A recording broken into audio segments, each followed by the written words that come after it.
stages qui avaient été trouvés par l'école et qui nous avaient été distribués. Et donc, je commençais mon stage dans une grande banque de la place. C'était en 97. Et donc, il s'est trouvé que je commençais le stage et au bout d'une semaine, au bout de 2 semaines, j'étais très malade d'un palu et j'ai dû m'absenter. Je suis revenu après cette absence et ayant repris le travail, j'ai été tout simplement remercié. Il m'a été remis une lettre de fin de stage et je me suis retrouvé sur une promo de 39 étudiants, le seul à ne pas avoir de stage alors qu'on avait été l'un des tout premiers à avoir un stage. Alors j'étais très embêté. Et donc, je me suis retourné vers une personne qui était à l'époque le président de l'association des diplômés de l'ESCA, M. Soro Simon-Pierre, pour les intimes SPS, qui m'a donné 4 numéros. Il m'a dit, comment tu t'es arrangé pour te faire libérer de ton stage? J'ai dit, mais je suis tombé malade, ça peut arriver. Il dit, je te donne 4 numéros. Avec 4 noms. Appelle-les et vois ce que tu peux faire. Mais c'est tout ce que je peux faire pour toi. Alors j'ai pris les 4 numéros. À l'époque, il n'y avait pas de cellulaire. C'était les bons vieux téléphones qu'il fallait tourner à plusieurs reprises. Et il n'y avait qu'un seul combiné dans la chambre de mon père. Donc je suis parti, j'ai pris le premier numéro. J'ai appelé, je suis tombé sur un diplômé SK, effectivement, qui n'avait pas de disponibilité dans sa société. J'ai fait le second numéro. Pareil, je suis tombé sur un autre diplômé SK qui s'est excusé de ne pas pouvoir me rendre service et de n'avoir rien. Et j'ai essayé le troisième. Je suis tombé justement sur Ousmane Sandou, qui était à l'époque directeur de l'audit au niveau du cabinet auditeur associé représentant Arthur Andersen à Abidjan. Alors il m'a posé 2 questions. Il m'a dit, enfin il m'a pas posé 2 questions. Il m'a dit, viens me voir, mais viens me voir avec tes bulletins de notes. Ok. Donc je suis arrivé à son bureau. Il m'a fait asseoir, il m'a fait un entretien. D'abord il a pris mes bulletins, les a contrôlés. Et après les avoir contrôlés, il m'a donné l'opportunité de pouvoir traduire un texte qui était en anglais. Et comme j'étais le premier de ma classe en anglais à l'époque, je m'en suis pas trop mal sorti. Il a complété les mots que je n'arrivais pas à traduire. Et il m'a dit, très bien, ben tu commences le 16 août. Ça a été le début de tout. Parce que grâce à ce stage que j'ai fait, pendant 2 mois environ, j'ai pu avoir par la suite la possibilité de faire un stage de pré-emploi dans cette entreprise qui m'a permis ensuite d'aller en échange, en programme d'échange, et tout le reste s'est suivi. Alors, quelle leçon tirer de cette anecdote? J'étais à un moment donné très difficile où je n'avais pas d'opportunité. Je n'aurais pas eu les contacts de M. Soro Simonke et donc de Ousmane Sandou par la suite, paix à son homme qui est décédé, et je dois lui rendre hommage aujourd'hui. Je n'aurais pas eu la possibilité de pouvoir prétendre à cette table et à pouvoir parler aujourd'hui. Mais si je n'étais rendu chez Ousmane Sandou et que je n'avais pas les notes qu'il espérait que j'ai pour pouvoir prétendre lui parler et démontrer ce que je pouvais faire, je pense aussi que l'aventure ne serait pas allée plus loin. Et donc, cette anecdote en dit long sur ce que peut faire un réseau ou pas. Pour en revenir un peu de façon rapide à quelques théories, l'être humain d'une façon générale se définit par son appartenance à un groupe, à une ethnie, à un village. Nous sommes naturellement portés à pouvoir en fait nous rapprocher des autres et à nous définir par rapport à une communauté. Ce faisant, nous pouvons être parfois très motivés pour aller vers un groupe parce que nous y avons un intérêt particulier. Et ça peut être un peu le cas du réseau. On peut le faire consciemment ou pas. Mais dans notre cas, je dirais qu'il faut le faire plutôt consciemment. Pourquoi? Eh bien parce que nous ne choisissons pas toujours nos parents, notre école, etc. On fait des choix pour nous et en cela, on ne peut pas toujours tout choisir. Mais en même temps, il y a une anecdote ou un adage qui dit « montre-moi tes amis et je te dirai qui tu es ». Et donc, il ne faut pas être naïf. Il y a forcément quelque chose à faire. Parler de réseau, on peut en définir de plusieurs sortes. Il y a des réseaux qui sont liés à la famille, qui sont le cercle proche, par les alliances, par les personnes qu'on pratique assez régulièrement des amis. Ça fait un premier cercle de réseau. Il y a aussi un autre groupe de réseaux qui est constitué par les réseaux professionnels, les métiers que vous pratiquez, les personnes que vous rencontrez dans ces métiers, vos relations professionnelles et votre expérience dans ce niveau. Après, vous avez des réseaux extra-professionnels.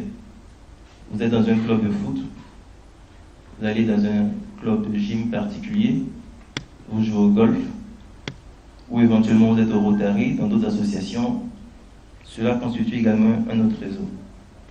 Après, il y a les réseaux sociaux qui sont plutôt à la mode. Facebook, Instagram. Moi, j'avoue, je ne suis pas un fan des réseaux sociaux. Je ne suis que sur LinkedIn et je suis allé par la force des choses. Je ne suis pas très actif. J'avoue que j'ai cette timidité face aux réseaux sociaux. Et donc, une question me vient à l'esprit dans toute cette diversité. Que faut-il faire? Il faut être sélectif. Je dirais qu'il faut être sélectif et j'aime même mieux la recommandation que je pourrais vous faire, c'est que il faut avoir une unicité de vie à travers des valeurs fortes qui définissent votre personnalité. Il ne faut pas se les cacher. Si vous voulez être attiré par d'autres personnes et si vous voulez que d'autres personnes s'intéressent à vous, vous devez avoir votre marque. Vous devez avoir votre marque déposée. Et cela fait votre personnalité. Ce sont vos valeurs, c'est ce en quoi vous croyez. Si vous partagez des valeurs fortes, d'autres personnes qui partagent ces mêmes valeurs fortes pourront s'approcher de vous et naturellement vous allez connecter avec eux. D'accord? Et la seconde chose que je voudrais dire, c'est que si vous visez un objectif plus spécifique et que vous voulez être maire, député ou éventuellement diriger une organisation spécifique, il est certain que vous aurez besoin de parler à certaines personnes, d'intéresser certaines personnes et de rendre certaines personnes, ou du moins leur donner l'opportunité de s'intéresser à vous. Et donc nécessairement, il faudra parler à ces personnes, il faudra les connaître. Mais il y a une chose que je voudrais vous dire, et c'est sur cette chose que je voudrais finir. Vous êtes certain d'une chose. Connaître des gens bien placés, ne vous servira à rien, ça n'avait rien de substantiel à leur dire et à leur proposer. Je vous remercie.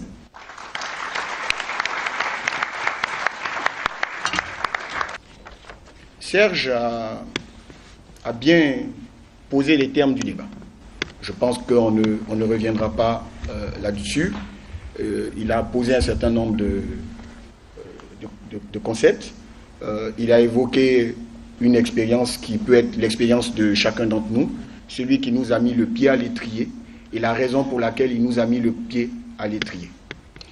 Moi, je voudrais évoquer une autre expérience qui est une expérience quasiment à la même période, non peut-être un peu plus ancienne, en 1991, avec quelques élèves de nos écoles, de Yamoussoukro et d'Abidjan, nous avions fondé une association qui s'appelait la Conférence des grandes écoles et qui existe toujours. J'en ai été le membre fondateur. Et cette association mettait en contact des étudiants avec des professionnels aguerris. C'est comme ça qu'au début des années 90, nous avons reçu Tidjane Thiam alors qu'il était chez McKinsey. Nous avons reçu Thierry Tano alors qu'il était encore étudiant à Harvard, que nous avions reçu le ministre Achille Patrick alors qu'il était associé en cabinet conseil. Et cette première expérience m'a permis de voir comment il était utile de connecter avec les autres, de comprendre les autres, de se faire connaître des autres. Et 24 ans après, je retrouve des promotionnaires, des plus jeunes, des amis de cette association dans beaucoup de centres de décision.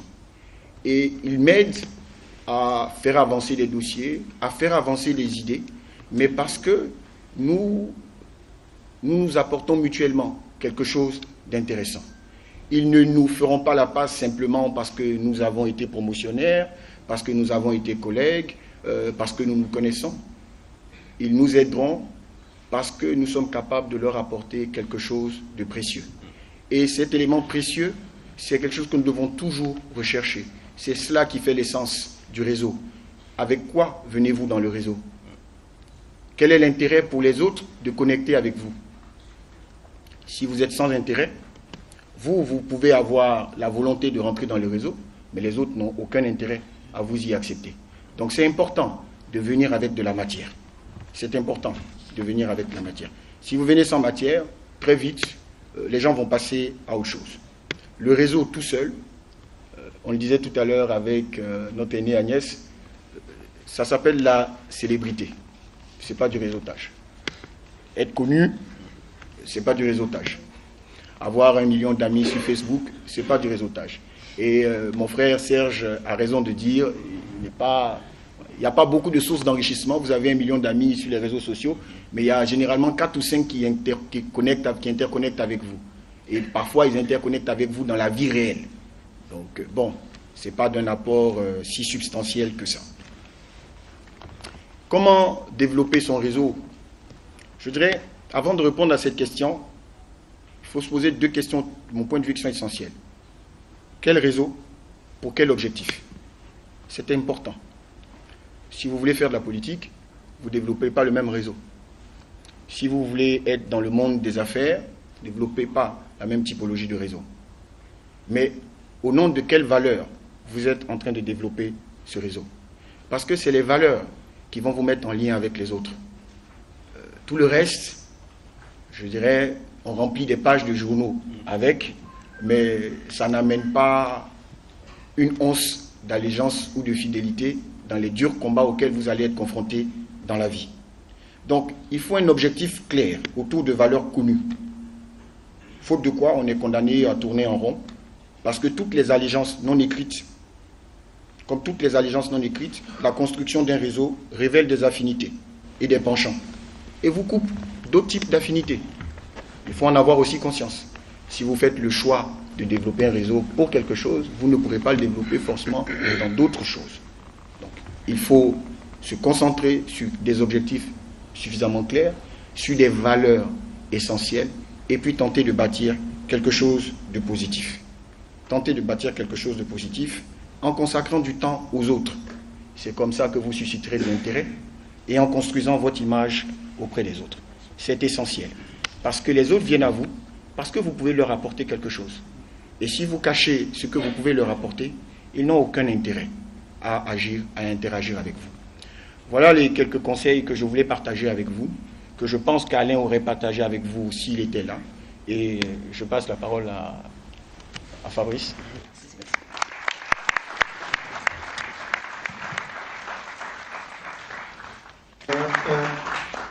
Moi, je pense que les personnes, les intervenants avant moi ont dit des choses essentielles et ont littéralement tout dit. Hein. Avant qu'on arrive à lui, je ne sais pas si c'est pour raconter à la salle. Ils avaient tout préparé, ils avaient le papier bien noté. C'est compliqué, bon, j'espère que tu as bien noté tout ça. Okay. Alors, moi, ce que je veux dire, c'est que moi, dans mon cas, le réseau ne m'a pas servi à grand-chose, à la base. Ensuite, il m'a aidé à me développer, mais à la base, et c'est juste ça que je voudrais m'attarder, à la base, il y a un homme, quoi. Il y a un être humain qui doit se poser des questions essentielles pour lui-même. La première chose, c'est les valeurs auxquelles il croit. Quand on veut aller dans un réseau, on se dit, je vais dans un réseau. Mais dans ce réseau, les gens aussi viennent pour vous aussi, comme ils ont dit tout à l'heure. Donc vous-même, vous êtes qui? Donc la première chose essentielle pour moi, c'est les valeurs qui nous motivent chaque matin. Pourquoi est-ce qu'on se réveille chaque matin? En quoi est-ce qu'on croit? Qu'est-ce qui nous détermine fondamentalement?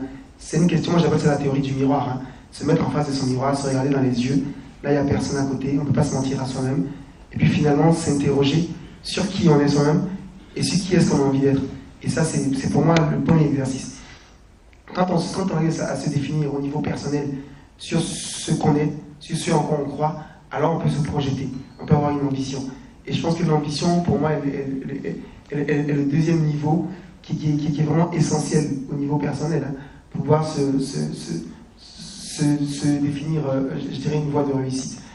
Alors, il faut une ambition qui soit consistante et cohérente, parce que bon, si un mec a fait allemand et puis veut aller être ingénieur à la NASA, c'est que c'est compliqué. Donc il faut que l'ambition effectivement soit cohérente avec qui on est soi-même, avec ce qu'on a comme études ou avec ce qu'on a appris à faire, pas forcément en termes d'études, parce qu'on peut réussir aussi sans être l'élève le plus brillant de la classe, hein, ça je tiens à le dire systématiquement. Alors il faut fondamentalement qu'on ait une ambition qui soit une ambition consistante et cohérente. Ensuite, une fois qu'on a ça, il faut se définir un positionnement. Et là, je regarde Agnès justement. Bon.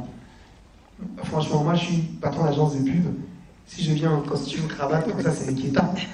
Ça veut dire que vraiment, le client qui me voit arriver va se dire, j'ai embauché un banquier, et moi, j'ai embauché l'agence de pub. Donc, je conçois que des fois, ça peut choquer peut-être de me voir arriver en jean ou en tenue Non. déconnectée Non. du costume européen. Ça te va tellement bien. Ah, t'es gentil, ma chérie. Change pas. T'es gentil.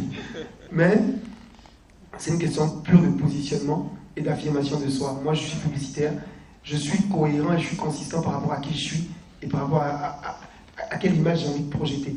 Et ça, c'est essentiel. Donc, quand on se définit sur des valeurs, quand on a une ambition, il faut qu'après, en termes de positionnement, on se crée un personnage. Moi, j'adore, hein, tout le monde m'a dit, mais Vaudou, mais c'est des sorciers.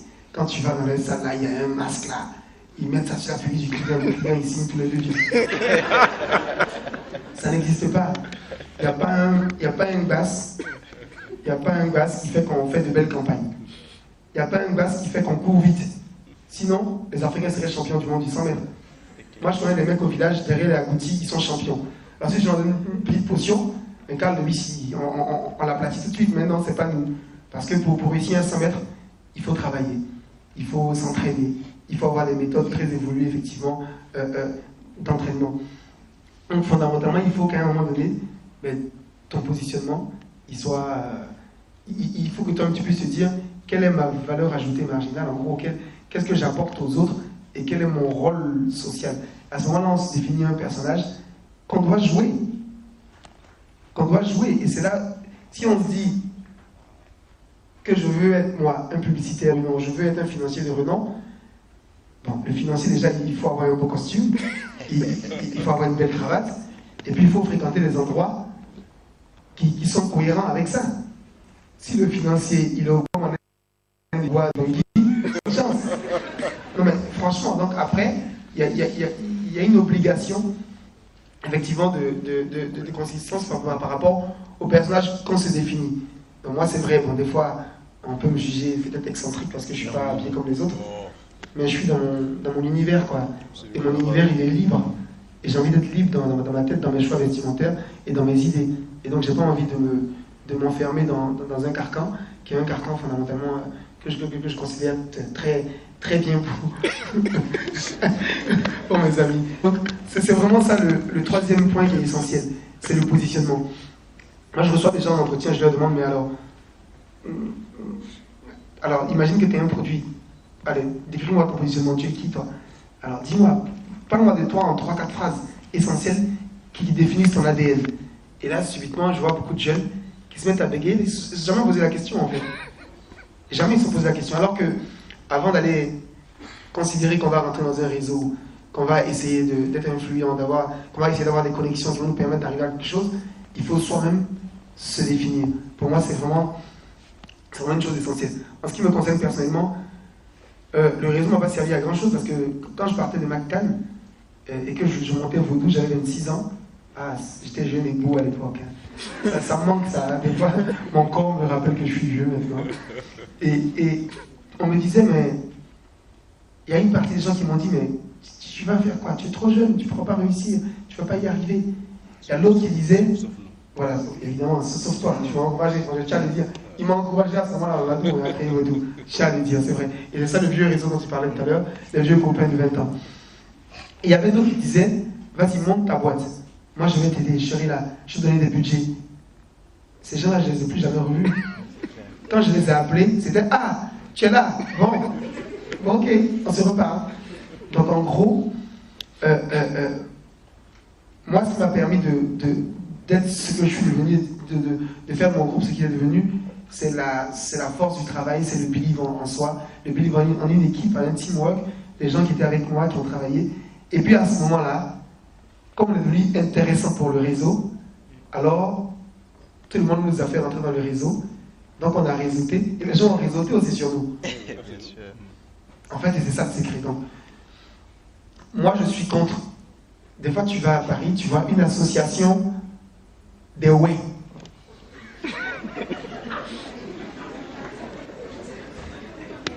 Bon, j'ai rien contre les way, je viens de dire. Si y en a dans la salle, j'aurais pu dire Baoulé, j'aurais pu dire, voilà, si tu veux. Mais en gros, bon, peut-être quand on est à Paris, on a envie de faire des pas de danse de chez nous, on a envie de manger des plats, donc on a envie de se retrouver, mais moi, je trouve que ce genre de regroupement ethnique ne sont pas souhaitables. Et c'est pas les réseaux que je vais conseiller, je dirais, à un auditoire ou à une audience. Hein. Par contre, effectivement, comme ils l'ont dit, il y a des réseaux qui partent de l'école. Bon, je ne vais pas refaire tout ce qu'ils sont dit, parce qu'il y a des réseaux qui partent de l'école, qui partent effectivement de l'activité dans laquelle on est. Donc évidemment, on peut effectivement réseauter en termes de best practice, et après on peut partager en fait son expérience avec son environnement, avec ses différents confrères, et ainsi de suite. Donc moi je considère que si vous n'avez pas la chance de rentrer dans un réseau, alors créez votre propre réseau. Devenez vous-même le réseau. Devenez la personne qui est intéressante à connecter. Et les gens, de toute façon, ils viendront vers vous et vous créerez vous-même votre propre réseau. Ça paraît comme ça un peu ubuesque et un peu... mais c'est mon expérience personnelle. Moi, j'étais un tout petit gars qu'on n'invitait pas aux fêtes.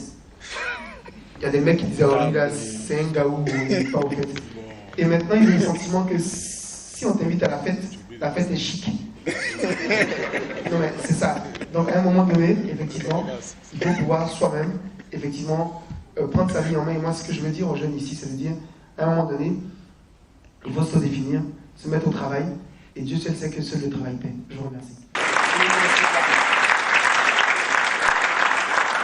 Je dirais le désavantage de passer en dernier après ces brillants orateurs, et qui nous ont permis, en fin de compte, je dirais, de prendre de long en large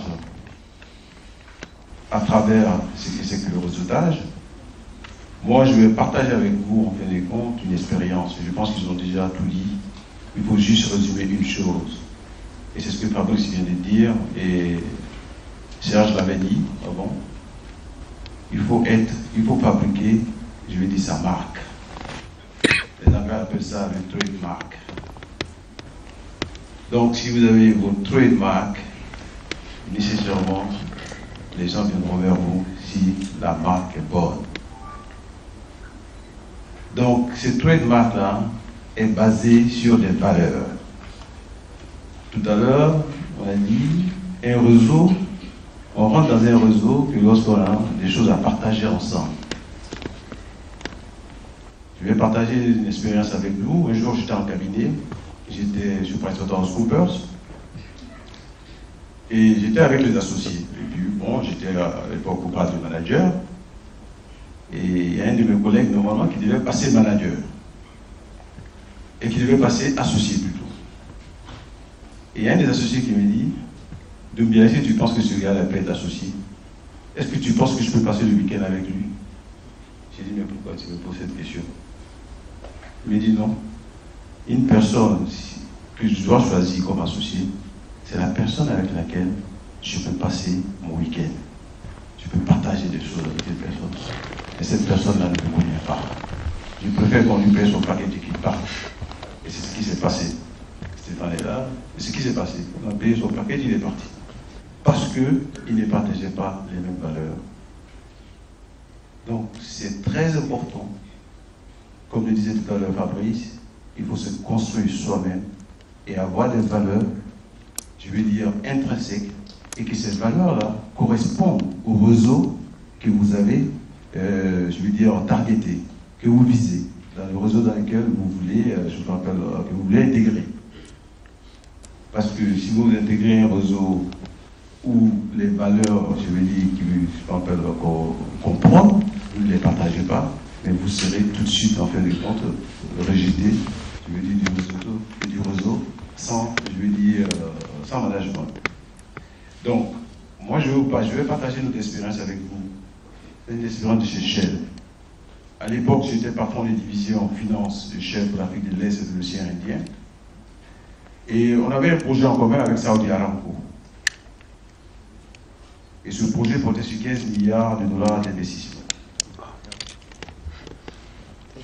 Le poste était ouvert depuis le mois de novembre, dans un grand groupe comme Shell au niveau mondial. Tout le monde est intéressé pour avoir, je veux dire, cette position. C'était en 2007. J'étais tranquillement dans mon poste, et puis bon, je faisais mon boulot. Bon, jusqu'au mois de mars, je rencontre le numéro 2 de Shell au bout d'une réunion. Il me dit, Doumbia, on a un poste qui est vacant depuis 4 mois. J'ai dit, mais c'est pas possible, tu n'as pas un poste qui est vacant depuis 4 mois. Il me dit, si. Il dit, ok. Il dit, ça t'intéresse, ça ne m'intéresse pas. Comme ça. J'ai dit non, ça ne m'intéresse pas. Au mois d'avril, je suis assis sur mon computer, je commence à recevoir des félicitations. Le collègue qui m'envoie des messages, félicitations, félicitations. Qui a été nommé sur le projet pour, sur l'Arabie Saoudite, représentant des Shell pour le financement de ce projet avec Saudi Aramco. Et tout de suite, devant les autres, je dis ok, fine. Donc j'appelle le numéro 2 du Shell en question. Je dis mais qu'est-ce qui se passe? Comment vous pouvez me nommer sans même m'avertir? Il dit non, il y a quelque chose qui a milité en ta faveur. On avait besoin d'un homme de confiance, honnête et intègre. Et nous avons fait le tour. Nous avons fait le tour. On pense que tu es la personne indiquée pour prendre ce poste.